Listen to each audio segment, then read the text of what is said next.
Hey everybody, what is going on? I hope you guys are all doing well and welcome to another tutorial video. In this video, I'm going to be showing you guys how you can add your friends as members to your Netflix account. So let's get right into it.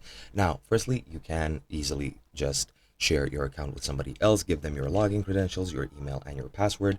However, that is a bit of a security risk, but you can very easily do that and then people can share your profiles and log into your account and use it like that.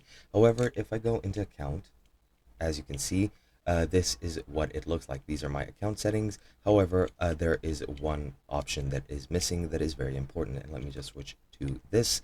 As you can see, you can, as an account owner, you can add extra members, which you do need to pay for.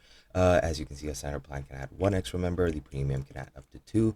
And the way that you add extra members is you buy an extra member slot and then invite them. And to do this from your browser, you go to your account, click buy an extra member slot, choose next, review and confirm the new payment amount and billing date, then select buy now and set up your extra member by entering their name, email address, and your name. Then you can choose if you want to transfer an existing profile for them or let the extra member create their own.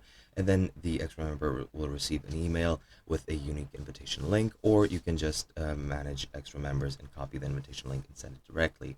Now, once they accept, they will have their own account, but they will be using your payment plan. So it is very easily, if they're not in your household, it is very easily done so that they can share your Netflix with you. Again, they won't have access to your login credentials, so you'll be safe. They'll have their own account. However, they will have your subscription plan, and that is basically it. Hope you guys enjoyed, and I'll be seeing you guys in another video.